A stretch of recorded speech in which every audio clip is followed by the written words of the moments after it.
Hello friends, இந்த வீடியோவில் VLC media பிளேயரில் வந்து சப்டைட்டில் எப்படி ஆட்டோமேட்டிக்காக டவுன்லோட் பண்ணுறன்றதை பார்க்கலாம். ஓகேங்களா? இதுதான் என்கிட்ட இருக்கிற ஒரு டம்மி ஃபைல், மூவி எதுவும் இல்லை. ஓகேங்களா? ஜஸ்ட் இந்த ஃபைல் ஓப்பன் பண்ணிக்கலாம். ஓகே, ஜஸ்ட் பாஸ் பண்ணிக்கிறேன். ஓகே, இந்த மெனுவில் ஜென்ரலாக நம்ம வீடியோவில் ஏதாவது சப்டைட்டில் இருந்துச்சு அப்படின்னா இந்த சப்டைட்டில் மெனு கிளிக் பண்ணோன்னே இந்த சப்ட்ராக்ல வந்து வரும். எவ்வளோ சப்டைட்டில்ஸ் இருக்குது, என்ன லாங்குவேஜில் இருக்குன்ற. இங்கே பை டிஃபால்ட்டாக டிசபிள் இருக்குது. ஸோ எந்த ஒரு சப்டைட்டிலும் இங்கே இப்போ வரைக்கும் இல்லை. ஓகேங்களா? சேம் இந்த மெனு பாரில் வந்து வியூ இருக்குது, இதை கிளிக் பண்ணிக்கோங்க. இதில் வந்து VL சப்ன்ற ஆப்ஷன் கிளிக் பண்ணிக்கோங்க.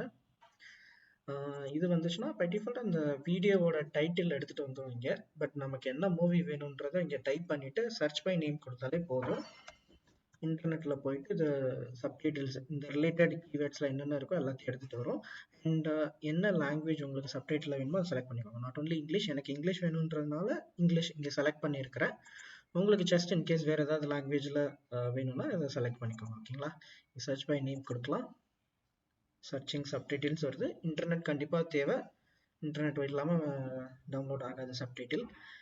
ஓகேங்களா? இதில் வந்து இப்போது நிறைய சப்டைட்டில்ஸ் இருக்குது. இந்த அவெஞ்சர்ஸ் கீவேர்டுக்கு உங்களோட மூவிஸ் வேறு ஏதாவது நேமாக இருந்தால் கூட அது ரிலவெண்ட்டான சப்டைட்டில் என்னன்றதை நீங்கள் பார்த்து டவுன்லோட் பண்ணிக்கோங்க. ஏன்னா அது 720 பிக்சல் 180 பிக்சல்ஸ்லாம் இருக்குது. அதில் வந்து 1080 பிக்சல்ஸ் எல்லாமே இருக்குது. So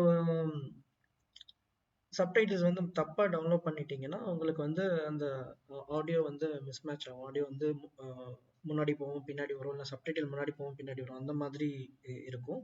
so just download selection கொடுங்க. செலக்ட் பண்ணிவிட்டு டவுன்லோட் செலெக்ஷன், சப்டைட்டில் ட்ராக் ஆடட்னு வந்துருச்சு இங்கே. ஓகேங்களா? ஜஸ்ட் க்ளோஸ் பண்ணிக்கலாம். இப்போ இந்த சப்டைட்டில் கிளிக் பண்ணிங்கன்னா இந்த சப் ட்ராக் என்ன ஆகிடும், ட்ராக் 1ன்றது இருக்கும். ஓகேங்களா? அண்ட் இந்த சப்டைட்டில் வந்து இந்த சேம் ஃபைல் எங்கே இருக்குதோ அந்த பாத்தில் தான் டவுன்லோட் ஆகும். ஓகே, அப்புறம் இப்போ ஜஸ்ட் வீடியோ ப்ளே பண்ணி பார்க்கலாம். பார்த்தீங்கன்னா சப்டைட்டில்ஸ் வருது. இப்போ பார்த்தீங்கன்னா வருதா? ஸோ அதுதான், இப்படி தான் இங்கே வந்து சப்டைட்டில் டவுன்லோட் பண்ணிக்கலாம். எந்த ஒரு ஏஐ கிடையாது. இது பை டிஃபால்ட்டாக VLCல இருக்கிற ஃபீச்சர்ஸ், ரொம்ப நாளாக இருக்கிற ஃபீச்சர்ஸ். ஓகேங்களா? தேங்க்யூ.